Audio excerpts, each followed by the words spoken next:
एक व्यापारी व्यापार करने के लिए एक शहर से दूसरे शहर जाता है। बीच में रेगिस्तान का कुछ इलाका पड़ता था। वह आदमी एक नेगेटिव सोच वाला इंसान था। हमेशा शिकायत करता रहता था कि मेरे पास ये नहीं है, मेरे पास वो नहीं है, इसकी कमी है, उसकी कमी है, मैं बहुत गरीब हूँ। एक दिन वह रेगिस्तान में से गुजर रहा था, तभी उसकी पानी की बोतल खाली हो जाती है। उसे बड़ी जोर से प्यास लगती है, लेकिन रेगिस्तान में पानी ना मिलने की वजह से उसे बहुत गुस्सा आता है और बोलता है कि कितनी खराब जगह है, ना कोई पेड़ ना पानी, रास्ता भी लंबा है, रेगिस्तान पार करना पड़ता है। तभी आसमान की तरफ देख करके कहता है कि भगवान, ये कैसा जगह बना दिया आपने। अगर मेरे पास में बहुत सारा पानी होता, बहुत सारे साधन होते, तो इस जगह पर हरियाली कर देता, बहुत सारे पेड़ लगा देता। वह आदमी ऊपर देखकर ये सब बातें बोल रहा था और ऐसा लग रहा था कि जैसे ऊपर वाले से जवाब का उत्तर मांग रहा हो। अब चमत्कार ये हुआ कि उसने जैसे ही नीचे देखा, उसे अपने आंखों के सामने एक कुआं दिखाई दिया।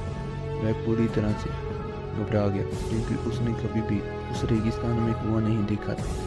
वह कुएं के पास पहुंचा और देखा कि कुआं पूरी तरह से पानी से भरा हुआ है, परंतु वह आदमी नेगेटिव सोच वाला आदमी था और हमेशा शिकायत करता रहता था। और फिर से आसमान की तरफ देखते हुए बोला, भगवान, पानी से भरा हुआ कुआं तो दे दिया, लेकिन पानी निकालूंगा कैसे। तो इस बार जब वह नीचे देखा तो उसे फिर से चमत्कार हुआ। एक कुएं के पास रस्सी और बाल्टी दिखाई दी, लेकिन आदमी फिर से बोला, भगवान, पानी को ले जाऊंगा कैसे। तभी उसको एहसास हुआ कि जैसे उसके पीछे कोई है। वह पीछे मुड़कर देखा तो एक ऊंट खड़ा हुआ होता है। वह पूरी तरह से घबरा गया, सोचने लगा, ये तो सच में होने लगा।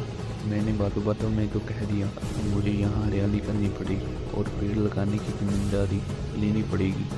आदमी को पानी से भरा हुआ कुआं मिल गया, बाल्टी मिली और रस्सी मिल गई, पानी को ले जाने के लिए ऊँट भी मिल गया, सब कुछ मिल गया। अब वह आदमी सोच रहा था कि ये मैंने बातों बातों में क्या बोल दिया, ये तो गड़बड़ हो गया। और वह तेजी से दौड़कर भागने लगा। वह भाग रहा था, वो जिम्मेदारी से बच रहा था। तभी एक कागज उड़ते हुए आया और उसके शरीर से चिपक गया। उसने जब उस कागज को देखा तो ऊपर लिखा हुआ था कि मैंने तुम्हें पानी की बाल्टी दिया, कुआं दिया, रस्सी दी, पानी को ले जाने के लिए साधन दिया, फिर भी क्यों बचकर भाग रहे हो। उस आदमी को लगा कि मेरे साथ पता नहीं क्या हो रहा है। वह दौड़ते दौड़ते रेगिस्तान को पार कर गया, लेकिन उसने उस रेगिस्तान को हरा भरा नहीं बनाया।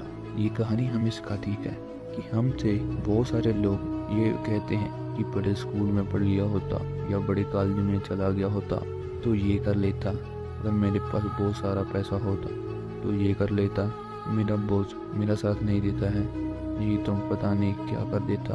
हम हमेशा शिकायतें करते रहते हैं, अपनी जिम्मेदारी से बचकर भाग रहे होते हैं। ये कहानी हमें सिखाती है कि लाइफ में हम जो कुछ भी कर रहे हैं कि 100% जिम्मेदारी हमारी है।